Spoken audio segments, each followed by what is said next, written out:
तो भैनों भाईओ गल होई नहीं थोड़ी कलमी मेरी जिंदगी का एक छोटा सारा की तो बहुत बड़ा सारा वाकया है।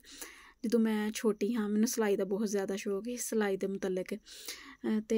अम्मी शैल लोगों के घर काम करते हैं तो मैं फिर स्कूलों आके कदी तल फिरना कदी उतल फिरना तो फिर मैं कपड़े वगैरह कट के ना अम्मी दे छोटे काट के तो गुटियां पटोले पई बनानी हाँ तो सिलाई करनी हाँ कि शौक ही इन्ना ज़्यादा। तो अम्मी मेरी ने इस चीज़ नूं शौक नूं मद्देनज़र रखते हुए ना तो साढ़े एक मल्ले विच है ना जनता में घर करे आंटी होरां दा ते उन्होंने सिलाई सिखाते हैं तो मेरी अम्मी ना मैनू उन्होंने को सिलाई वास्ते छड्ड के आए कहते हैं बाजी एह्दे कोल ना तुसीं काम वगैरह करा लिया करो तो तुसीं ना इनू सिलाई सिखा दवो। तो मैं फिर सुबह दे टाइम जाना करना उन्होंने घर जाके बर्तन वगैरह धोने करने बाड़ी टाकी करनी पोचे लगाने करने उन्होंने ना इट्टां वाला वेड़ा सी ते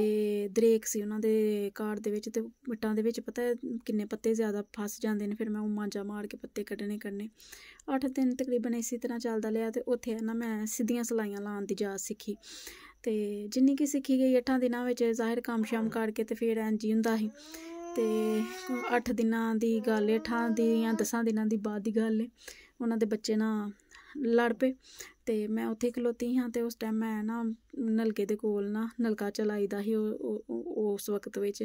मोटर वगैरह नहीं लोकां दे घरां च हुंदी ते मैं ना जाके ते नलके दे ना टाकी धोन गई हाँ मैनू बहुत अच्छे तरीके नाल एह वाली गल याद है टाकी धोन वास्ते गई हाँ ते बाजी ने ना मैनू थप्पड़ लगाया तो बच्चों का गुस्सा जाहिर बच्चे हैं उन्होंने तो बच्चों का गुस्सा थोड़ा मेरे उत्ते भी कढ़ दिता मैनू उन्होंने ना कहा कि मशीन चुक ते लै जा मेरे को नहीं मुफ्त बाड़ी दी जा सहाई जाती।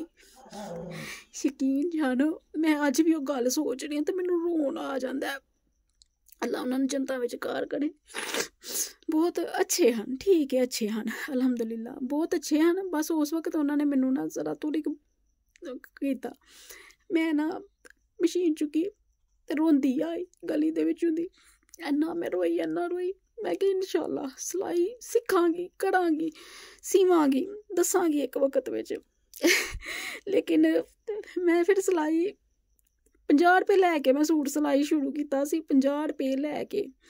मैं लोगों के घरों में जाके उन्होंने सारे कहनी होनी मैनू 50 रुपये दे दो नलकी दा चेपी वगैरह का खर्चा मतलब मैनू दे दो तो मैं जहाज